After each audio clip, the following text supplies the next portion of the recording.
ವೀಕ್ಷಕರೇ, ತಮಿಳುನಾಡು ರಾಜಕೀಯದಲ್ಲಿ ಈಗ ದೊಡ್ಡ ಟ್ವಿಸ್ಟ್ ನಡೀತಾ ಇದೆ.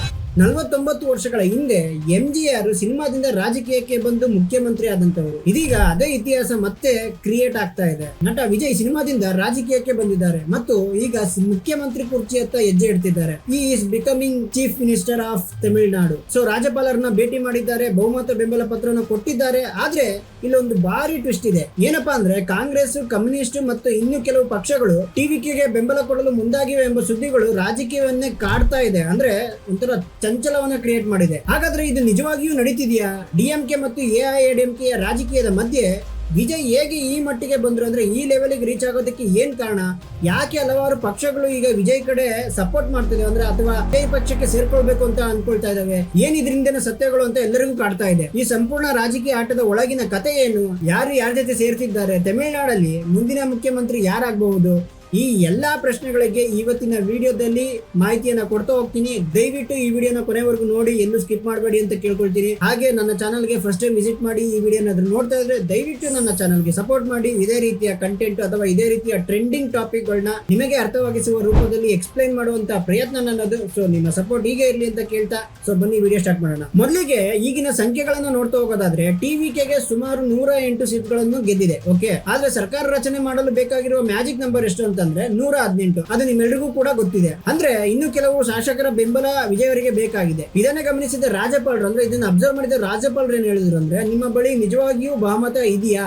ಅಂದ್ರೆ ಸರಳವಾಗಿ ಆ ಮ್ಯಾಜಿಕ್ ನಂಬರ್ ಏನ್ ಬೇಕು ಅಂದ್ರೆ 118 ಏನ್ ಬೇಕು, ಅಷ್ಟು ಸೀಟ್ಗಳು ನಿಮ್ಮ ಹತ್ರ ಇದೆಯಾ ಅನ್ನೋ ಒಂದು ಪ್ರಶ್ನೆನ ಕೇಳಿದ್ರು. ಇದ್ರ ಮಧ್ಯೆ ಮಿಡ್ ನೈಟ್ ನಲ್ಲಿ ತಮಿಳುನಾಡು ರಾಜಕೀಯವನ್ನೇ ಶಾಕ್ ಮಾಡಿದಂತ ಒಂದು ಸುದ್ದಿ ಹೊರಗೆ ಬಂದಿತ್ತು. ಅದೇನಪ್ಪಾ ಅಂತಂದ್ರೆ, ಕಾಂಗ್ರೆಸ್, ಕಮ್ಯುನಿಸ್ಟ್ ಮತ್ತು ಮುಸ್ಲಿಂ ಲೀಗ್ ಮತ್ತು ಕೆಲವೊಂದು ಸಣ್ಣ ಪಕ್ಷಗಳು TVK ಸರ್ಕಾರಕ್ಕೆ ಹೊರಗಿನಿಂದ ಬೆಂಬಲ ಕೊಡಲು ಸಿದ್ಧವಾಗಿವೆ ಎನ್ನುವ ಮಾಹಿತಿಗಳು ಕೇಳಿ ಬಂದಿತ್ತು. ಇದನ್ನ ಕೇಳಿದ ಹಲವಾರು ಪಕ್ಷಗಳು ಇದು ಹೇಗ್ ಸಾಧ್ಯ ಆಯ್ತು ಅಂತ ಒಂಥರ ಆಶ್ಚರ್ಯಪಟ್ಟರು. ಯಾಕಂದ್ರೆ ಇವರೆಲ್ಲ ಮೊದಲು ಬೇರೆ ಮೈತ್ರಿಯಲ್ಲಿದ್ದ ಪಕ್ಷಗಳು, ಆದ್ರೆ ಈಗ ಪರಿಸ್ಥಿತಿ ಸಂಪೂರ್ಣವಾಗಿ ಅಂದ್ರೆ ಕಂಪ್ಲೀಟ್ ಆಗಿ ಬದಲಾಗೋಗಿದೆ. ಇಲ್ಲೇ ನೋಡಿ ರಾಜಕೀಯದ ಅಸಲಿ ಆಟ ಶುರು ಆಗ್ತಾ ಇರೋದು. ಕಮ್ಯುನಿಸ್ಟ್ ನಾಯಕ MA ಬೇಬಿ ನೀಡಿದ ಹೇಳಿಕೆ ಈಗ ವೈರಲ್ ಆಗ್ತಾ ಇದೆ. ಅವರು ಸ್ಪಷ್ಟವಾಗಿ ಹೇಳಿದ್ರು, TVK ತಮಿಳುನಾಡಿನ ಅತಿ ದೊಡ್ಡ ಪಕ್ಷವಾಗಿ ಹೊರಹೊಮ್ಮಿದೆ. ಅವರಿಗೆ ಸರ್ಕಾರ ರಚಿಸುವ ಅವಕಾಶ ಸಿಗಬೇಕು, ಅಂದ್ರೆ ಆ TVKಗೆ ಸರ್ಕಾರ ರಚಿಸುವ ಒಂದು ಚಾನ್ಸ್ ಸಿಗಬೇಕು ಅಂತ ಅವ್ರು ಹೇಳಿದ್ರು. ಇದರಿಂದ ಅಥವಾ ಈ ಹೇಳಿಕೆಯಿಂದ ಈಗ ವಿಜಯ್ ಅವರಿಗೆ ದೊಡ್ಡ ಬೂಸ್ಟ್ ಸಿಕ್ಕಂತಾಗಿದೆ. ಆದ್ರೆ ಇಲ್ಲಿ ಮತ್ತೊಂದು ಕುತೂಹಲಕಾರಿ ಪ್ರಶ್ನೆ ಏನಪ್ಪಾ ಅಂತಂದ್ರೆ, ಇಷ್ಟೊಂದು ಪಕ್ಷಗಳು ಬೆಂಬಲ ಕೊಟ್ರೆ ಅವರು ಸಚಿವ ಸ್ಥಾನಕ್ಕೆ ಕೇಳಲ್ವಾ ಅಂತ.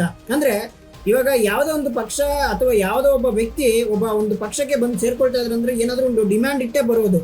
ಸುಮ್ಮನೆ ಬಂದು ನಾನು ಬಂದು ಪಕ್ಷ ಸೇರ್ಕೊಬಿಡ್ತೀನಿ ಅಥವಾ ನಿಮ್ಗೆ ನಾವು ಸಹಾಯ ಮಾಡ್ತೀವಿ ಅಥವಾ ನಿಮ್ ಪಕ್ಷದಲ್ಲಿ ಇರ್ತೀವಿ ಅಂತ ಯಾರು ಬರೋದಿಲ್ಲ. ಯಾವುದೋ ಒಂದು ಡಿಮಾಂಡ್ ಇಟ್ಕೊಂಡು ಅಥವಾ ಏನೋ ಒಂದು ಕೇಳ್ಕೊಂಡೇ ಬರೋದು. ಸೊ ಆ ಸಮಯದಲ್ಲಿ ಸಚಿವ ಸ್ಥಾನ ಏನಾದ್ರು ಕೇಳ್ಕೊಂಡು ಬರೋದಾದ್ರೆ ಪ್ರಾಬ್ಲಮ್ ಆಗಲ್ವಾ? ಎಷ್ಟು ಜನಕ್ಕೆ ಸಚಿವ ಸ್ಥಾನನ ಕೊಡ್ತಾರೆ ಅಂತ ನೋಡ್ಬೇಕಾಗತ್ತಿಲ್ಲ. ಇದೀಗ ತಮಿಳುನಾಡಲ್ಲಿ ಒಂದೇ ಪ್ರಶ್ನೆ, ಎಲ್ಲೋದ್ರೂ ಕೂಡ ಒಂದೇ ಪ್ರಶ್ನೆ, ಎಲ್ಲಾರ ಬಾಯಲ್ಲೂ ಒಂದೇ ಪ್ರಶ್ನೆ. ಏನಪ್ಪಾ ಅಂತಂದ್ರೆ, ನಟ ವಿಜಯ್ ನಿಜವಾಗಿಯೂ CM ಆಗ್ತಾರ, ಚೀಫ್ ಮಿನಿಸ್ಟರ್ ಆಗ್ತಾರ ತಮಿಳುನಾಡಿಗೆ ಅಂತ. ಯಾಕಂದ್ರೆ ಕೊನೆ ಕ್ಷಣದವರೆಗೂ ಈ ರಾಜಕೀಯದಲ್ಲಿ ಏನ್ ಬೇಕಾದ್ರೂ ಆಗ್ಬೋದು. ಅಂದ್ರೆ ಏನ್ ರಾಜಕೀಯ ಟ್ವಿಸ್ಟ್, ಮತ್ತೊಂದು ಮಗದೊಂದು, ಅಲ್ಲಿ ಬಂದ ಇಲ್ಲಿ ಬಂದ, ಅವ್ರು ಬಂದ್ರು ಇವ್ರು ಬಂದ್ರು, ಅವ್ರು ಸೇರ್ಕೊಂಡ್ರು ಇವ್ರು ಸೇರ್ಕೊಂಡ್ರು, ಇವ್ರು ಅಲ್ಲಿಂದ ಹೋದ್ರು ಅವ್ರು ಇಲ್ಲಿಂದ ಬಂದ್ರು, ಏನ್ ಬೇಕಾದ್ರೂ ಆಗ್ಬೋದು. ಯಾಕಂದ್ರೆ ನಾವು ಅದನ್ನೆಲ್ಲ ನೋಡಿದೀವಿ. ಇವನ್ ಕರ್ನಾಟಕದಲ್ಲೂ ನೋಡಿದೀವಿ, ಬೇರೆ ಕಡೆನೂ ಅಬ್ಸರ್ವ್ ಮಾಡಿದೀವಿ.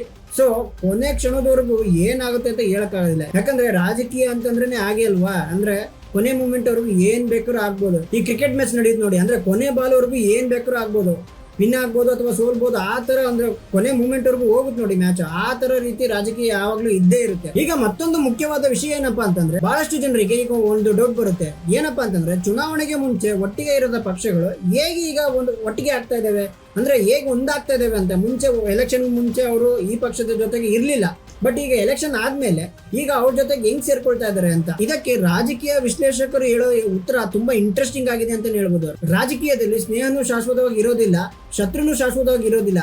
ಪರಿಸ್ಥಿತಿ ತಕ್ಕಂತೆ ಜನ ಬದಲಾಗ್ತಾರೆ ಅಥವಾ ವ್ಯಕ್ತಿ ಬದಲಾಗ್ತಾನೆ ಅಥವಾ ಪಕ್ಷ ಬದಲಾಗುತ್ತೆ. ಪರಿಸ್ಥಿತಿಗೆ ತಕ್ಕಂತೆ ಅಥವಾ ಸಂದರ್ಭಕ್ಕೆ ತಕ್ಕಂತೆ ಮೈತ್ರಿಗಳು ಬದಲಾಗ್ತವೆ. ಇದೀಗ ತಮಿಳುನಾಡಿಗೆ ಆಗ್ತಾ ಇರೋದು ಅದೇ ಕತೆ. ಎಕ್ಸಾಕ್ಟ್ ಕರ್ನಾಟಕದಲ್ಲಿ ಏನಾಗಿತ್ತಲ್ಲ, ಅಂದ್ರೆ ಕಾಂಗ್ರೆಸ್ JDS ಸೇರಿ ಒಂದು ಮೈತ್ರಿ ಮಾಡೋದಲ್ಲ, ಅದೇ ರೀತಿ ಈಗಲೂ ಕೂಡ ಅಲ್ಲಿ ನಡೀತಾ ಇದೆ. TVK ದೊಡ್ಡ ಪಕ್ಷವಾಗಿ ಹೊರಹೊಮ್ಮಿದ ಕ್ಷಣದಿಂದಲೇ ಹಲವಾರು ಪಕ್ಷಗಳು ಹೊಸ ಲೆಕ್ಕಾಚಾರ ಶುರು ಮಾಡ್ಕೊಂಡಿದ್ವು. ಯಾಕಂದ್ರೆ ಅವ್ರಿಗೆ ಆಲ್ರೆಡಿ ಗೊತ್ತಾಗೋಯಿತ್ತು ಜನರ ತೀರ್ಪು ಯಾವ ಕಡೆ ಇದೆ ಅನ್ನೋದು. ಇದರ ನಡುವೆ DMK ಮತ್ತು AIADMK ಒಳಗೂ ಕೂಡ ಚರ್ಚೆ ಆಗೋದಕ್ಕೆ ಶುರು ಆಗಿತ್ತು. ಕೆಲವರು ಹೇಳೋದೇನಂತಂದ್ರೆ, ಯಾವ ಪಕ್ಷನೂ ಕೂಡ ಡೈರೆಕ್ಟ್ ಆಗಿ ಅಥವಾ ನೇರವಾಗಿ BJPಗೆ ಸೇರೋ ಆ ಒಂದು ರಿಸ್ಕ್ ನ ತಗೊಳ್ಳೋದಕ್ಕೆ ಇಷ್ಟಪಡೋದಿಲ್ಲ ಅಂತ. ಅದಕ್ಕಾಗಿ ಈಗ ಎಲ್ರ ಕಣ್ಣು ಟಿವಿಗೆ ಕಡೆಗೆ ತಿರುಗಿದೆ. ಇನ್ನು ವಿಜಯ್ ಅವರ ನಡೆ ಕೂಡ ಎಲ್ರ ಗಮನ ಸೆಳೆದಿದೆ. ಇಲ್ಲಿಯವರೆಗೂ ಅವರು ತುಂಬಾ ಶಾಂತವಾಗಿ ಅಥವಾ ತುಂಬಾ ಕಾಮ್ ಆಗಿದ್ರು, ಒಂದು ದೊಡ್ಡ ರಾಜಕೀಯ ನಾಯಕನಂತೆ ನಡ್ಕೊಳ್ತಿದ್ರು ಅನ್ನೋ ಅಭಿಪ್ರಾಯ ಕೂಡ ಕೇಳಿ ಬಂದಿತ್ತಲ್ಲಿ. ರಾಜ್ಯಪಾಲರನ್ನ ಭೇಟಿ ಮಾಡೋದು, ಬಹುಮತ ಬೆಂಬಲ ತೋರಿಸೋದು ಮತ್ತೆ ಎಲ್ಲಾ ಪಕ್ಷಗಳ ಜೊತೆ ಮಾತುಕತೆ ನಡೆಸೋದು, ಇವೆಲ್ಲವೂ ಕೂಡ ತಮಿಳುನಾಡು ರಾಜಕೀಯದ ಹಾಟ್ ಟಾಪಿಕ್ ಆಗಿದೆ ಇವತ್ತಿನ ಪ್ರೆಸೆಂಟ್ ಸಿಚುವೇಶನ್ ಅಲ್ಲಿ. ಅಂದ್ರೆ ಇವತ್ತಿನ ದಿನದಲ್ಲಿ ಒಬ್ಬ ರಾಜಕೀಯದ ಪಕ್ಷದ ಜೊತೆ ಹೇಗೆಲ್ಲ ಮಾತುಕತೆ ಮಾತಾಡಬೇಕು, ಹೇಗೆಲ್ಲ ಕಾನ್ವರ್ಸೇಷನ್ ಮಾಡ್ಬೇಕು, ಅಥವಾ ಯಾವ ತರ ಒಂದು ಸ್ಟ್ರಾಟಜಿನ ಕ್ರಿಯೇಟ್ ಮಾಡ್ಬೇಕು ಅನ್ನೋದನ್ನ ವಿಜಯ್ ಇವಾಗ ಅರ್ಥ ಮಾಡ್ಕೊಂಡು ಅದ್ರ ತಕ್ಕನಾಗೆ ರಿಯಾಕ್ಟ್ ಮಾಡ್ತಾ ಇದಾರೆ ಅಂತಾನೆ ಹೇಳ್ಬೋದು. ಆದ್ರೆ ಇಲ್ಲೇ ಮತ್ತೊಂದು ದೊಡ್ಡ ಪ್ರಶ್ನೆ ಶುರುವಾಗೋದು ಅಥವಾ ಕಾಡೋದು ಏನಪ್ಪಾ ಅಂತಂದ್ರೆ, ಸಿನಿಮಾದಲ್ಲಿ ಸೂಪರ್ ಸ್ಟಾರ್ ಆಗಿರುವ ವಿಜಯ್ ರಾಜಕೀಯದಲ್ಲೂ ಅದೇ ಮಟ್ಟಿಗೆ ಯಶಸ್ವಿ ಆಗ್ತಾರ ಅಂತ. ಯಾಕಂದ್ರೆ ಗೊತ್ತಿಲ್ಲ, ಕೆಲವೊಂದು ಟೈಮಲ್ಲಿ ಏನಾಗುತ್ತೆ ಅಂತಂದ್ರೆ, ಕೆಲವೊಬ್ಬರಿಗೆ ಸಿನಿಮಾದಲ್ಲಿ ಯಶಸ್ಸು ಸಿಗುತ್ತೆ, ರಾಜಕೀಯದಲ್ಲಿ ಸಿಗಲ್ಲ. ಕೆಲವೊಬ್ಬರಿಗೆ ಸಿನಿಮಾದಲ್ಲಿ ಯಶಸ್ಸು ಸಿಗೋದಿಲ್ಲ, ರಾಜಕೀಯದಲ್ಲಿ ಯಶಸ್ಸು ಸಿಗುತ್ತೆ. ಸೊ ಆ ತರ ಆಗೋ ಚಾನ್ಸಸ್ಗಳು ಇರುತ್ತೆ. ಸೊ ಇದೀಗ ಬಂದಿರೋ ಪ್ರಶ್ನೆ ಕೂಡ ಅದೇ, ವಿಜಯ್ ಅವರಿಗೆ ರಾಜಕೀಯದಲ್ಲಿ ಯಾವ ಲೆವೆಲ್ಗೆ ಯಶಸ್ಸು ಸಿಗುತ್ತೆ, ಅಂದ್ರೆ ಯಾವ ಲೆವೆಲ್ಗೆ ಅವರಿಗೆ ಸಕ್ಸಸ್ ಅನ್ನ ಕಾಣ್ತಾರೆ ಅನ್ನೋದು ಒಂದು ದೊಡ್ಡ ಯಕ್ಷ ಪ್ರಶ್ನೆಯಾಗಿ ಕಾಡ್ತಿದೆ. ಯಾಕಂದ್ರೆ ನಿಮ್ಮೆಲ್ಲರಿಗೂ ಗೊತ್ತೇ ಇದೆ, ಸಿನಿಮಾ ಮತ್ತು ರಾಜಕೀಯ ಕಂಪ್ಲೀಟ್ ಡಿಫ್ರೆಂಟ್ ಸಿನಾರಿಯೋ ಅಂತಾನೆ ಹೇಳ್ಬೋದು. ಅಂದ್ರೆ ಸಿನಿಮಾದಲ್ಲಿ ನಡೆಯೋ ಹಾಗೆ ರಾಜಕೀಯದಲ್ಲಿ ನಡೆಯಲ್ಲ, ರಾಜಕೀಯದಲ್ಲಿರೋ ಹಾಗೆ ಸಿನಿಮಾದಲ್ಲಿ ಮಾಡೋಕ್ಕಾಗೋದಿಲ್ಲ. ಸೊ ಕಂಪ್ಲೀಟ್ ಡಿಫ್ರೆಂಟ್ ಸಿನಾರಿಯೋ ಅಂತಾನೆ ಹೇಳ್ಬೋದು. ಯಾಕಂದ್ರೆ ಒಂದು ಸರ್ಕಾರ ನಡೆಸುವ ಒಂದು ಕೆಲಸ ಏನಿದೆ ಅದು ಅಷ್ಟು ಈಸಿಯಾಗಿ ಇರೋದಿಲ್ಲ, ತುಂಬಾ ಕಷ್ಟ. ಅಂದ್ರೆ ಅದಕ್ಕೆ ಆದಂತ ಒಂದು ಎಕ್ಸ್ಪೀರಿಯನ್ಸ್ ಬೇಕು ಅಥವಾ ಅನುಭವ ಬೇಕು, ತಾಳ್ಮೆ ಇರಬೇಕು, ಫಸ್ಟ್ ತಾಳ್ಮೆ ಇರಬೇಕು, ಮತ್ತು ದೊಡ್ಡ ಮಟ್ಟದ ನಿರ್ಧಾರ ತೆಗೆದುಕೊಳ್ಳೋ ಒಂದು ಶಕ್ತಿ ಇರಬೇಕು, ಆ ಕೆಪಾಸಿಟಿ ಇರಬೇಕು. ಅಂದ್ರೆ ಒಂದು ಇಂಪಾರ್ಟೆಂಟ್ ಡಿಸಿಷನ್ ಮಾಡಬೇಕಾದ್ರೆ ಥಿಂಕ್ ಮಾಡ್ಬೇಕು, 1000 ಸಲ ಥಿಂಕ್ ಮಾಡಬೇಕು. ಈಸಿಯಾಗಿ ಡಿಸಿಷನ್ ಮಾಡ್ಬಿಡೋದು ಅಥವಾ ಈಸಿಯಾಗಿ ಏನೋ ಒಂದು ಮಾತನ್ನ ಹೇಳ್ಬಿಡೋದು ಅಥವಾ ಮತ್ತೊಂದು ಮಗದೊಂದು ಇದೆಲ್ಲ ಮಾಡೋದಾದ್ರೆ ರಾಜಕೀಯದಲ್ಲಿ ಉಳಿಗಾಲ ಇಲ್ಲ ಅಂತ ಹೇಳೋದಕ್ಕೆ ಇಷ್ಟಪಡ್ತೀನಿ. ಸೊ ಇದಕ್ಕೋಸ್ಕರನೇ ಎಲ್ಲರಿಗೂ ಪ್ರಶ್ನೆ ಕಾಡ್ತಾ ಇರೋದು ಅಥವಾ ಎಲ್ಲರಿಗೂ ಒಂದು ಕ್ವಶನ್ ಇರೋದು, ವಿಜಯ್ ಇದನ್ನೆಲ್ಲ ಹೇಗೆ ಹ್ಯಾಂಡಲ್ ಮಾಡ್ತಾರೆ ಅನ್ನುವ ಒಂದು ಕುತೂಹಲ ಈಗ ಎಲ್ರಿಗೂ ಕಾಡ್ತಾ ಇದೆ. ಹೌದು, ಎಲೆಕ್ಷನ್ ಆಲ್ರೆಡಿ ಗೆದ್ದುಬಿಟ್ರು, ಇವಾಗ ಪಕ್ಷಕ್ಕೆ ಬೇಕಿದ್ದಂತಹ 118 ಸೀಟ್ಗಳು ಸಿಕ್ಕಿವೆ. ಇನ್ನೇನು ನಾಳೆ ಅಥವಾ ನಾಳಿದ್ರಲ್ಲಿ ಸಿಎಂ ಆಗೋ ಎಲ್ಲಾ ಲಕ್ಷಣಗಳು ಕಾಣಿಸ್ತಾ ಇದ್ದೇವೆ, ಸಿಎಂ ಆಗೇ ಹೋಗ್ಬಿಡ್ತಾರೆ. ಆದ್ರೆ ಸಿಎಂ ಆದ್ಮೇಲೆ ಕೆಲವೊಂದು ಡಿಸಿಷನ್ ಮಾಡಬೇಕು, ಕೆಲವೊಂದು ಸಂದರ್ಭನ ಎದುರಿಸಬೇಕು.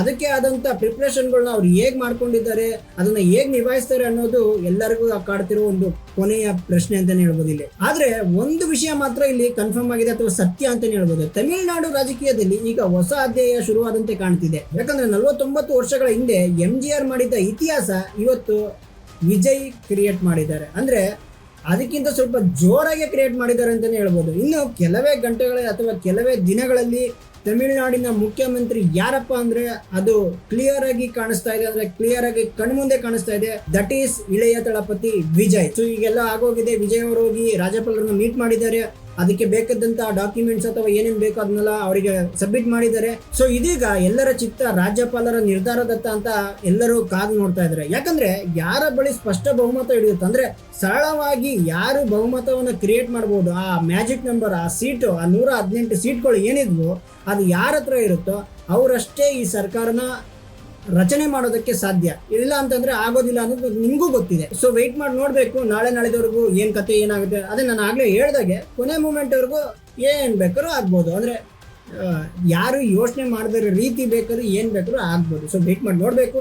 ಆದ್ರೆ ಇಲ್ಲಿ ಪರಿಸ್ಥಿತಿ ಸ್ವಲ್ಪ ಕಾಂಪ್ಲಿಕೇಟೆಡ್ ಆಗಿದೆ ಅಂತಾನೆ ಹೇಳ್ಬೋದು. ಒಂದು ಕಡೆ ಟಿವಿಕೆ ಅತಿ ದೊಡ್ಡ ಪಕ್ಷವಾಗಿ ಗೆದ್ದಿದೆ, ಹೊರಹೊಮ್ಮಿದೆ ಅಂತಾನೆ ಹೇಳ್ಬೋದು. ಇನ್ನೊಂದು ಕಡೆ ಬಹುಮತಕ್ಕೆ ಬೇಕಾದ ಸಂಖ್ಯೆ ಇನ್ನೂ ಪೂರ್ತಿಯಾಗಿ ಸಿಕ್ಕಿಲ್ಲ. ಸೊ ಅದರ ಕಾರಣಕ್ಕಾಗಿನೇ ಈಗ ಬೆಂಬಲ ರಾಜಕೀಯ ಶುರುವಾಗಿದೆ. ಇದರ ನಡುವೆ ಮತ್ತೊಂದು ಶಾಕ್ ಸುದ್ದಿ ಏನಪ್ಪಾ ಅಂತಂದ್ರೆ, ಕೆಲವು ಸ್ವತಂತ್ರ MLAಗಳು ಕೂಡ ವಿಜಯ್ ಅವರಿಗೆ ಬೆಂಬಲ ಕೊಡಲು ಸಿದ್ಧರಾಗಿದ್ದಾರೆ ಅನ್ನೋ ಮಾತುಗಳು ಕೇಳಿ ಬರ್ತಿದೆ. ಅಂದ್ರೆ ಯಾವುದೇ ಪಕ್ಷಕ್ಕೆ ಸೇರದೇ ಇರೋರು, ಅಂದ್ರೆ ಇಂಡಿವಿಜುವಲ್ ಆಗಿ ಗೆದ್ದಿರೋರು ಕೂಡ, ಅಂದ್ರೆ ಗೆದ್ದಿರುವ MLAಗಳು ಕೂಡ ವಿಜಯ್ ಅವರಿಗೆ ಸಪೋರ್ಟ್ ಮಾಡೋದಕ್ಕೆ ರೆಡಿ ಇದ್ದಾರೆ. ಸೊ ಇದು ನಿಜವಾದ್ರೆ ಸಂಖ್ಯೆ ಯಾವ ಕ್ಷಣದಲ್ಲಿ ಬೇಕಾದ್ರೂ ಬದಲಾಗಬಹುದು. ಅಂದ್ರೆ ಆ ನಂಬರ್ ಏನಿದೆ ಅದು ಯಾವ ಕ್ಷಣದಲ್ಲಿ ಬೇಕಾದ್ರೂ ವಿಜಯ್ಗೆ ಸಿಗ್ಬೋದು. ಮತ್ತೊಂದು ಕಡೆ DMK ಮೌನವಾಗಿ ಕೂತಿಲ್ಲ, ಅವರು ಏನೋ ಲೆಕ್ಕಾಚಾರ ಎಲ್ಲ ಮಾಡ್ತಾ ಇದಾರೆ ಕರೆಕ್ಟ್ ಆಗಿ. ಸೊ ಅವ್ರ ಲೆಕ್ಕಾಚಾರ ಪ್ರಕಾರ ಅವರು ಒಂದಷ್ಟು ಪಕ್ಷಗಳಿಗೆ ಕಾಂಟ್ಯಾಕ್ಟ್ ಮಾಡ್ತಾ ಇದ್ರೆ, ಒಂದಷ್ಟು ವ್ಯಕ್ತಿಗಳನ್ನ ಕಾಂಟ್ಯಾಕ್ಟ್ ಮಾಡ್ತಾ ಇದ್ರೆ, ತಮ್ಮ ಕಡೆಗೆ ಸೆಳ್ಕೋಬೇಕು, ನಾವು ಹೇಗಾದ್ರೂ ಮಾಡಿ ಸರ್ಕಾರ ರಚನೆ ಮಾಡಬೇಕು ಅನ್ನೋ ಒಂದು ಲೆಕ್ಕಾಚಾರದಲ್ಲಿ ಅವರು ಬಿಸಿ ಆಗಿದ್ದಾರೆ. ಸೊ ಯಾಕಂದ್ರೆ ತಮಿಳುನಾಡು ರಾಜಕೀಯದಲ್ಲಿ ಅಧಿಕಾರ ಯಾರಿಗೂ ಅಷ್ಟು ಸುಲಭವಾಗಿ ಸಿಗೋದಿಲ್ಲ, ಅದು ತುಂಬಾ ಡಿಫಿಕಲ್ಟ್. ಈವನ್ ಎಲ್ಲಾ ರಾಜ್ಯಗಳಲ್ಲೂ ಒಂದು ಅಧಿಕಾರ ಸಿಗ್ಬೇಕಂದ್ರೆ ಅಷ್ಟು ಈಸಿಯಾಗಿ ಸಿಗೋದಿಲ್ಲ. ಅದರೇ ಆದಂತ ಒಂದು ಕಸರತ್ತು ಇರುತ್ತೆ, ಒಂದು ಆಯಾಮಗಳು ಇರುತ್ತೆ, ಒಂದು ಸ್ಟ್ರಾಟಜಿ ಇರುತ್ತೆ. ಅದನ್ನೆಲ್ಲ ಮಾಡಿ ಕೊನೆಗೆ ಯಾರು ಅದನ್ನ ಹ್ಯಾಂಡಲ್ ಮಾಡ್ತಾನೆ ಅವನಿಗೆ ಆ ಸರ್ಕಾರ ರಚನೆ ಮಾಡೋ ಒಂದು ಚಾನ್ಸಸ್ ಸಿಗುತ್ತೆ. ಇಲ್ಲ ಅಂದ್ರೆ ತುಂಬಾ ಕಷ್ಟ ಇದೆ. ಸೊ ಇದೀಗ ಅಲ್ಲಿ ಪ್ರತಿ ಹೆಜ್ಜೆಯೂ ಕೂಡ ಒಂದು ದೊಡ್ಡ ರಾಜಕೀಯದ ಚದುರಂಗ, ಅಂದ್ರೆ ಚೆಸ್ ಆಟದಂತೆ ಹಾಗೆ ಸೃಷ್ಟಿ ಆಗ್ಬಿಟ್ಟಿದೆ ಅಂತಾನೆ ಹೇಳ್ಬೋದು. ಇನ್ನು ಸೋಷಿಯಲ್ ಮೀಡಿಯಾ ಅಂತ ಬಂದ್ರೆ, ಸೋಷಿಯಲ್ ಮೀಡಿಯಾದಲ್ಲಿ ತುಂಬಾ ಜನ ಅಂದ್ರೆ ಸಾಕಷ್ಟು ಜನ, ಅದರಲ್ಲೂ ಕೂಡ ಈ ಯುವಕರು, ಈ ಯಂಗ್ಸ್ಟರ್ಸ್ ಅಂತ ಏನ್ ಹೇಳ್ತಾರೆ, ಅವರು ಈ ವಿಜಯ್ ಪರನೇ ನಿಂತಿದ್ದಾರೆ. ಇವನ್ ವಿಜಯ್ ವಿನ್ ಆಗೋದಕ್ಕೂ ಒಂದು 40-50% ಇದೇ ಕಾರಣ ಆಗಿರುತ್ತೆ. ಅಂದ್ರೆ ಯೂತ್ಸೇ ಅವರಿಗೆ ತುಂಬಾ ಹೆಲ್ಪ್ ಮಾಡಿರ್ತಾರೆ ಅಥವಾ ತುಂಬಾ ವೋಟ್ ಹಾಕಿರ್ತಾರೆ ಅಂತ. ಅದೇ ಕಾರಣಕ್ಕೆ ವಿಜಯ್ ಗೆಲ್ಲೋದಕ್ಕೆ ಕಾರಣ ಆಗಿರೋದು. ಬದಲಾವಣೆ ಬೇಕು, ಹೊಸ ನಾಯಕತ್ವ ಬರಬೇಕು ಅನ್ನೋ ಒಂದು ಮೈಂಡ್ ಸೆಟ್ ಅಲ್ಲಿ ಇವತ್ತು ವಿಜಯ್ಗೆ ವೋಟ್ ಹಾಕಿರೋದು ಕಣ್ಮುಂದೆ ಕಾಣ್ತಾ ಇದೆ. ಇದ್ರ ಜೊತೆಗೆ ಇನ್ನೊಂದು ವರ್ಗನೂ ಇದೆ. ಅಂದ್ರೆ ಅವ್ರೇನ್ ಹೇಳ್ತಾ ಇದಾರೆ ಅಂತಂದ್ರೆ, ವಿಜಯ್ಗೆ ಅನುಭವ ಇಲ್ಲ, ಯಾವುದೇ ರೀತಿ ಎಕ್ಸ್ಪೀರಿಯನ್ಸ್ ಇಲ್ಲ, ಅಂದ್ರೆ ರಾಜಕೀಯದಲ್ಲಿ ಯಾವುದೇ ರೀತಿ ಎಕ್ಸ್ಪೀರಿಯನ್ಸ್ ಇಲ್ಲದೆ ಈ ಮನುಷ್ಯ ಹೇಗೆ ಸರ್ಕಾರವನ್ನ ರಚನೆ ಮಾಡ್ತಾನೆ ಅಥವಾ ಹೇಗೆ ಸರ್ಕಾರವನ್ನ ಮುಂದೆ ನಡೆಸ್ಕೊಂಡು ಹೋಗ್ತಾನೆ ಅನ್ನೋದು ಇನ್ನೊಂದಷ್ಟು ವರ್ಗದ ಮಾತುಗಳಾಗಿವೆ. ಬಟ್ ಆ ಕಡೆ ಈ ಕಡೆ, ಯಾಕಂದ್ರೆ ಒಬ್ಬ ವ್ಯಕ್ತಿ, ಒಂದು ಪಕ್ಷ ಅಂತಂದ್ರೆ ಆಪೋಸಿಟ್ ಮಾತಾಡೋರು ಅಥವಾ ಸಪೋರ್ಟ್ ಮಾಡೋರು ಇರ್ತಾರೆ.